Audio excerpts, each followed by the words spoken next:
오늘 아침 뉴스 연구소. 오늘 아침 뉴스의 맥을 짚어드리는 시간 뉴스연구소. 오늘도 두 분의 연구위원 함께합니다. 뉴스톱 김준일 수석 에디터, 경향신문 박순봉 기자, 어서 오십시오.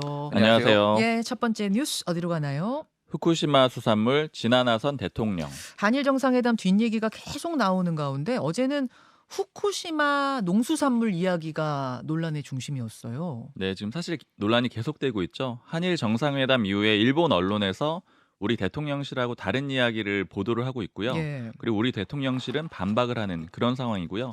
자, 앞서서 있었던 거는 독도 위안부, 후쿠시마산 수산물 이런 얘기들 있었고 그중에 또 멍게도 구체적으로 언급이 되기도 했었습니다.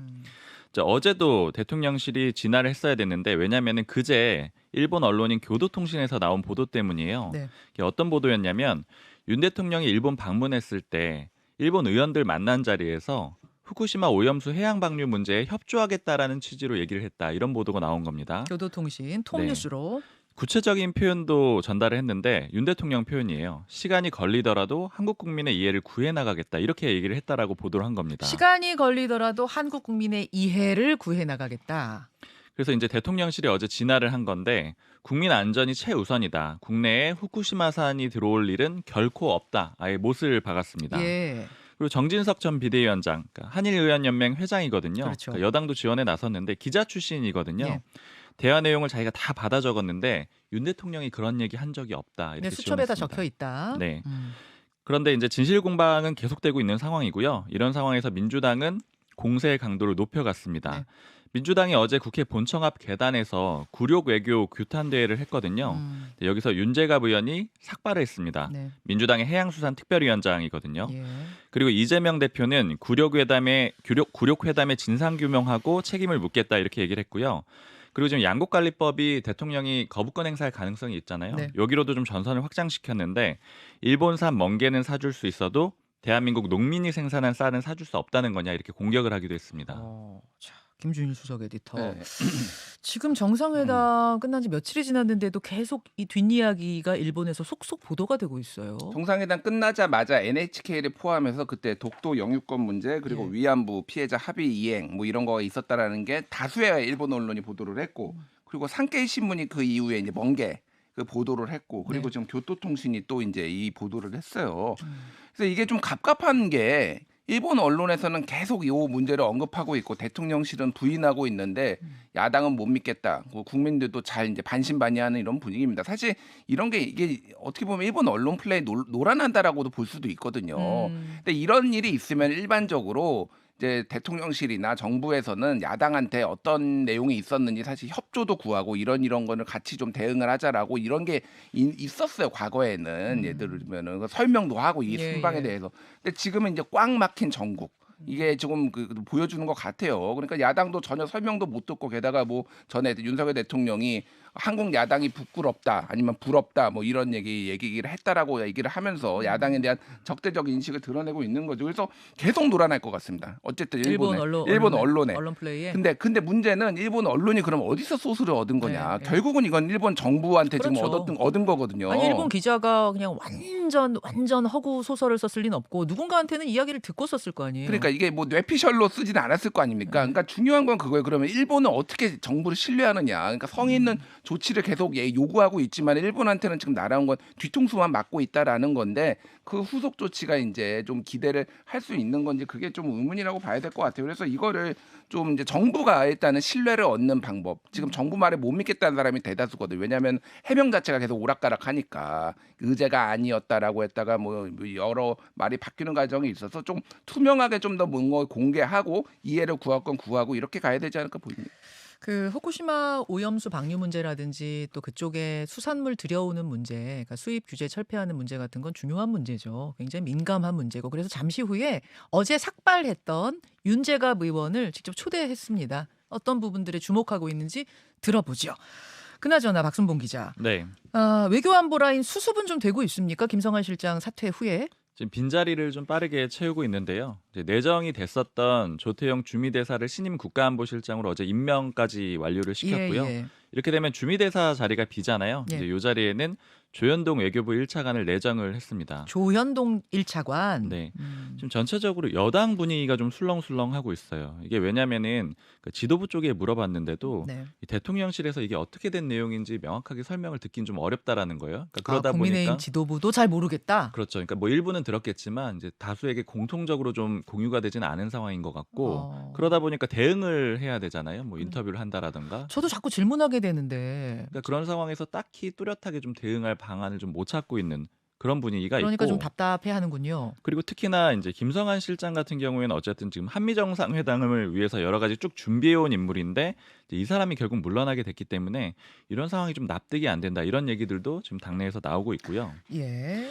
그리고 이제 여권 그 용산하고 국민의힘 좀 종합적으로 취재를 해봤을 때 여태까지 뭐 내부 알력이다 아니면 뭐 김건희 여사의 개입설 이런 것들이 쭉 나왔었는데 좀 다른 시각의 해석을 좀 들은 걸 좀 전해드리면은 결국 이제 미국 쪽에서 좀 제기한 문제가 확산이 된 것 같다 이런 해석들을 하고 있어요.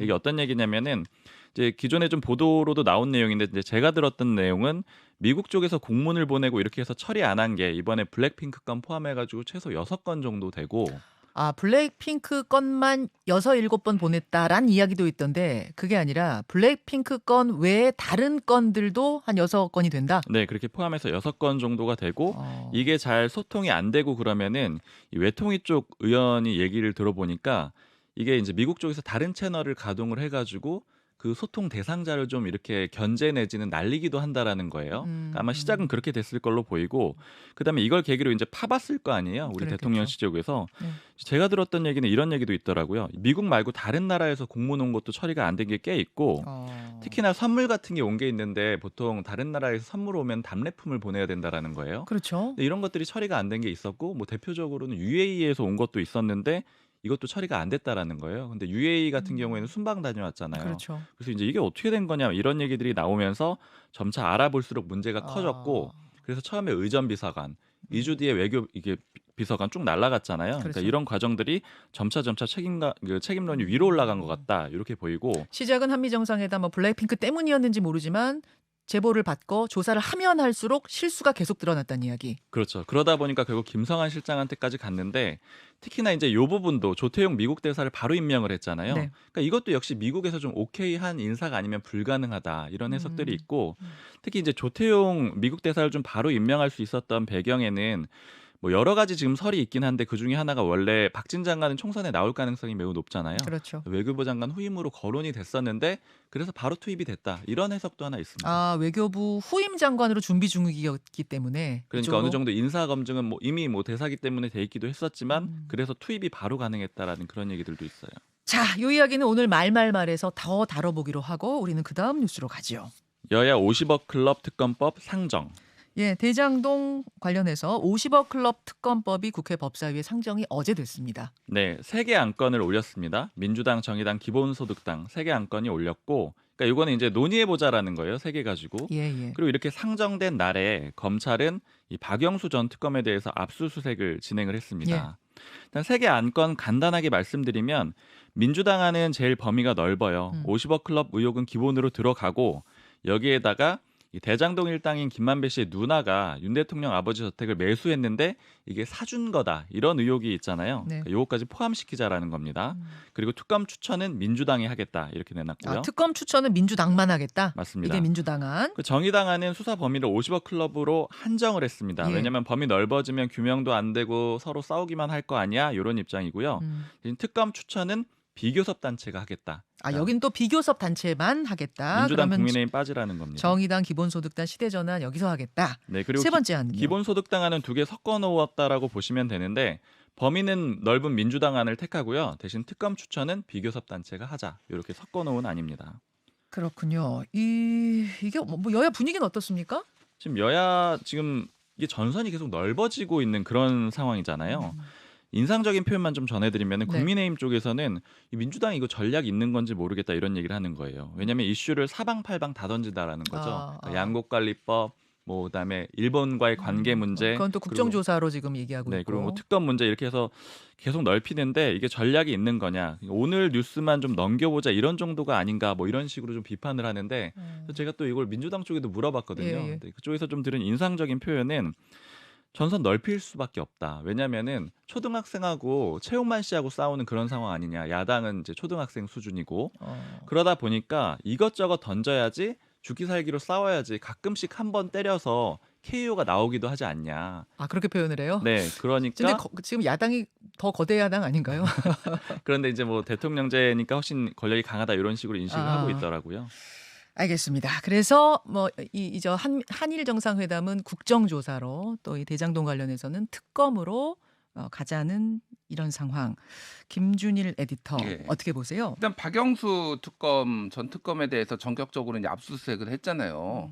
그러니까 이게 참 웃긴 거죠. 그러니까 특검 발의를 하려고 하니까 예. 압수수색을 전격적으로 들어갔다. 한동훈 장관이 나와 국회 와가지고 특검에 대해서 부정적인 얘기를 하면서 특검이 되려면은 검찰이 의지가 없거나 아니면 인력이 없거나 이럴 때만 특검을 하는데 지금 그런 상황이냐라고 얘기를 했는데 제가 보기엔 의지가 없어 보입니다. 그러니까 너무 늦은 지금까지 압수수색이다 그 말씀이신 거죠? 그러니까요. 이게 갑자기 지금 와서 압수수색을 하는 게 우리 검찰 수사 의지 있다라고 보여준 건데 사실상 이제 침대 축구처럼 침대 수사했다. 50억 특검에 대해서는 뭐 이런 얘기가 나올 수밖에 없는 거고 어제 갑자기 이 200억 원 박영수 200억 약정설이 굉장히 많은 언론에 이제 밤사이에 쏟아졌어요. 이게 무슨 내용이냐면은 박영수 전 검사가 특별검사가 예전에 2014년에 우리은행의 이사회 의장을 했었는데 그때는 김만배가 합류하기 전이었고 이 대장동 팀에 남욱이 이제 주로 있었는데